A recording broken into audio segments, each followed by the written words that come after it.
स्वागत है आपका भीम न्यूज इंडिया, देश के सबसे प्रमुख और विश्वसनीय चैनल में। आप देख रहे हैं भीम न्यूज इंडिया। नमस्कार, मैं आपके साथ हूं। आइए जानते हैं आज की ताजा अपडेट्स। देश और दुनिया में क्या चल रहा है उसकी पूरी जानकारी लेकर हाजिर हैं। सबसे पहले बात करते हैं आज के मुख्य समाचार की। एक सेवानिवृत्त अधिकारी ने एक मीटिंग में क्या कुछ कहा, देखिए एक रिपोर्ट। मैं हूं आपका दोस्त विनय कुमार सिंघल, आप देख रहे हैं भीम न्यूज इंडिया।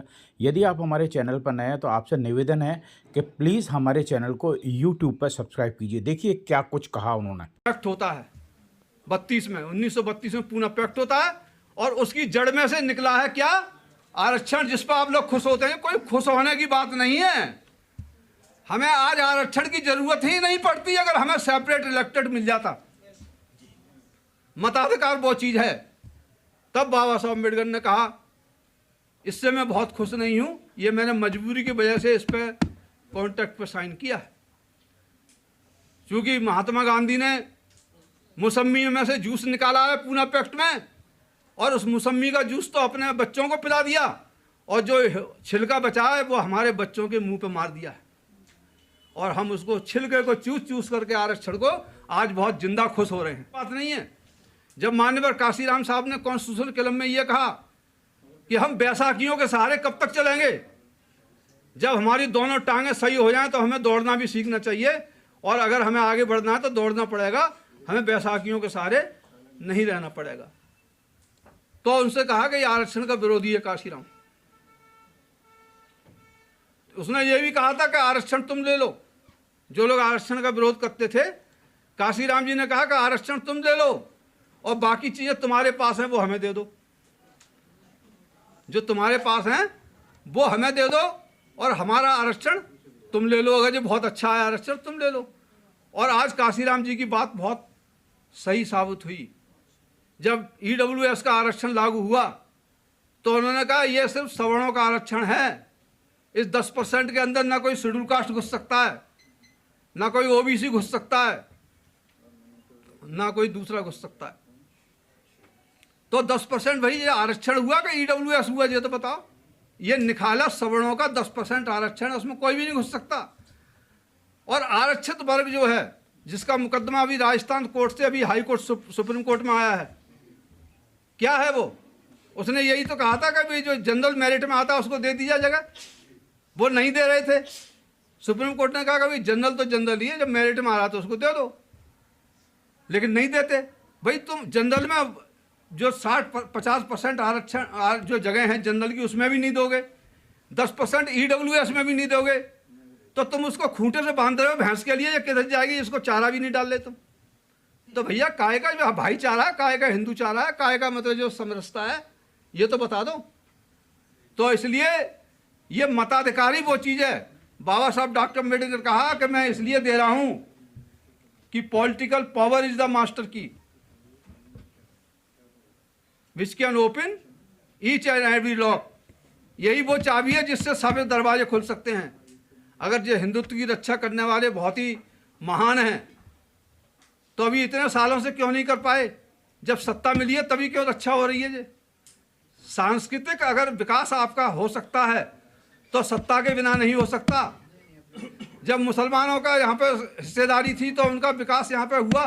आज वो पाकिस्तान चले गए तो कहते हैं अब उनका देश ही नहीं है, उनके मताधिकार भी छीन लेना चाहिए। आज देश के नागरिक ही नहीं है तो क्यों आ रहा है उनके ऊपर आफत?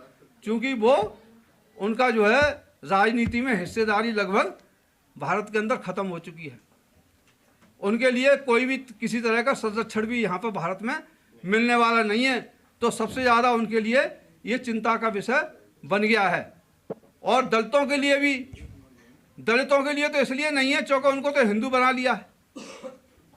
क्योंकि अगर वो हिंदू फोल्ड में से निकल जाते हैं तो अल्पसंख्यक बन जाएंगे। ओबीसी को भी काशीराम साहब ने संघर्ष किया आरक्षण के लिए, किसी ओबीसी नेता ने नहीं किया। माननीय काशीराम जी ने ओबीसी को समझाया बैकवर्ड के लिए कि जिस दिन तुम्हारे लिए आरक्षण मिल जाएगा उस दिन तुम चमार के बच्चों जैसे बन जाओगे। क्योंकि चमार का बच्चा जब आईएएस बन जाता है तो लाल बत्ती लेकर के गांव में जाता है और तुम्हारे खेत में हल चलाता है उसका बाप, तो तुम्हें कैसा लगता है? बदल जाता है कि नहीं बदलता है? इस तरीके से ये भी एक राजनीति में तुम्हें भले ही हिस्सेदारी नहीं मिल रही है, अगर प्रशासन में हिस्सेदारी मिल रही है तो ये भी आपका एक तरह से बहुत बड़ा मतलब सौभाग्य है। तो उसके लिए उन्होंने उनको समझाया कि आरक्षण के लिए लड़ाई लड़ो, और बाम से बनाया backward and minorities communities employees federation. Backward and minority, कहीं शेड्यूल ट्राइब के लिए नहीं बनाया, उन्होंने बैकवर्ड के लिए बनाया। और बैकवर्ड में ही एससी आता है, बैकवर्ड में ही एसटी आता है, और बैकवर्ड में ही ओबीसी आता है। तीनों को मिलाकर के बी बनता है। और बाकी लोग जो कन्वर्टेड मतलब जो लोग हैं, मुसलमान हैं, क्रिश्चियन हैं और मतलब सिख हैं, वो भी मतलब उसी के अंदर आते हैं, बी के अंदर। इसलिए backward and minority community employ federation बनाया, और उस फेडरेशन को उस कल्चर की नींव डाली। जिस तरह से एक समूह होता है, सांस्कृतिक समूह, हिंदू है, मुसलमान है, उसी तरह से बामसेप नाम का एक संगठन बनाया गया जो कल्चरली बहुत रिच था, और उसका नाम उन्होंने बहुजन समाज रखा। बुद्धिज्म में कम लोग थे, बौद्ध तो इतने लोग एकदम नहीं बन सकते, लेकिन बहुजन समाज में एकदम चूँकि राजनीतिक लालच था उसके अंदर, बहुत तेज़ी से जुड़ा है एससी एसटी ओबीसी, और उसको रिजर्वेशन भी मिल गया बहुत जल्दी, 90 में मतलब लागू भी हो गया। तो एससी एसटी और ओबीसी एक नया समाज बना जो हिंदू समाज का ही एक अंग था, और वो बहुजन समाज बहुत पॉपुलर हुआ। उसके बिना अब भारत के अंदर ना कोई सत्ता प्राप्त कर सकता है और ना कोई किसी को सत्ता से हटा सकता है। इसलिए जिस तरह से हिंदू समाज में जातिवाद है, इसी तरह से क्या नाम है, इस बहुजन समाज के अंदर भी उस जातिवाद को निरंतर मतलब जो है आपस में नेताओं को और पार्टियों को, जो उनकी दलितों की पार्टियां बनाई जा रही हैं, बहुत सारे संगठन बनाए जा रहे हैं, जैसे जातियां बनाई गई थी, आपस में लड़ते रहें ताकि जो मेजॉरिटी वाला बहुजन समाज है वो इकट्ठा नहीं हो, और माइनॉरिटी वाला समाज इस देश के ऊपर वैसे ही शासन करता रहे जैसे उसने अंग्रेज़ों के ज़माने में किया, मुग़लों के समय में किया, और उसके बाद में मतलब जो है भारत जब आज़ाद हुआ उससे लेकर के करता रहा। तो इस चीज़ को समझना पड़ेगा। और जो वयस्क मताधिकार है, जो बहुत मुश्किल से बाबा साहब डॉक्टर अम्बेडकर ने संघर्ष करके 1918 से लेकर के और 1932 तक, और उसके बाद में फिर आज़ादी के बाद में भी निरंतर उन्होंने लड़ाई लड़ी, और मतलब जो है जो वोट का अधिकार था देते हुए उन्होंने एक बात कही, संविधान पेश कर नहीं थे वो कह रहे मुझे बड़ी चिंता हो रही है संविधान देते हुए, क्योंकि आज से हम दोहरी जिंदगी में प्रवेश कर रहे हैं। एक तरफ तो राजनीतिक रूप से समान हो जाएंगे, वन मैन वन वैल्यू होगा, वन वोट मिलेगा सबके लिए, दूसरी तरफ हमारे पास में असमानता होगी। असमानता किस बात की? आर्थिक रूप से हम समान नहीं होंगे, और हम सामाजिक रूप से भी जातियों में बटे रहेंगे। इसलिए हम अपने इस सबसे अमूल्य वोट का इस्तेमाल हम अपने हित में नहीं कर पाएंगे, हम दूसरों के लिए ही करेंगे।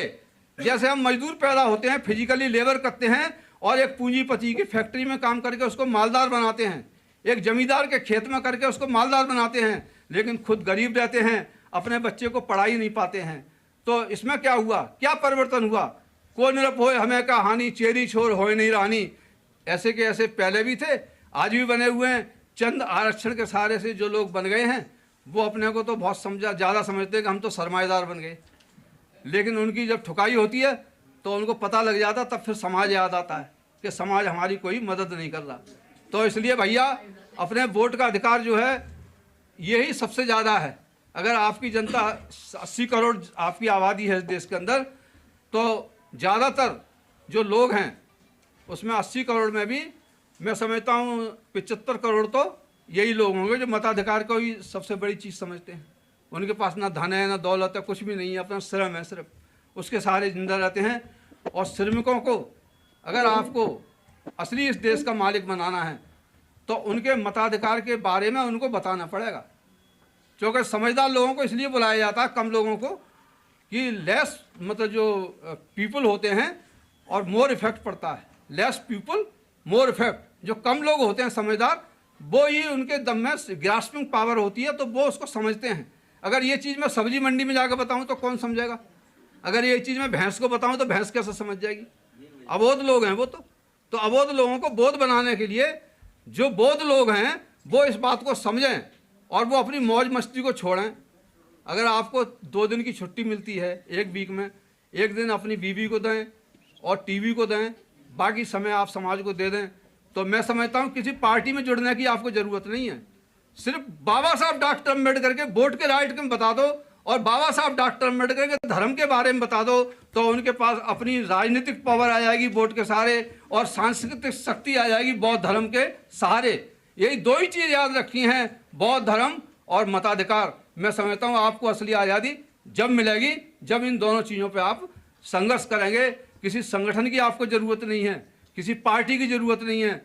सिर्फ हर व्यक्ति जो पढ़ा लिखा आदमी है उसकी एक अपनी पार्टी है, उसकी एक जिम्मेदारी है कि अपने अबोध बच्चों को और अपने अबोध भाइयों को, नागरिकों को, रिश्तेदारों को ये बात जरूर बताएं कि वोट में कितनी बड़ी ताकत होती है और कल्चर में कितनी बड़ी ताकत होती है। अगर ये दोनों चीज़ें हमारी समझ में आएगी तो आप आज़ाद हो जाएंगे। आपको कोई भी राजनीतिक पार्टी और ना कोई मतलब जो है पूंजीपति आपको कभी भी नहीं रोक सकता।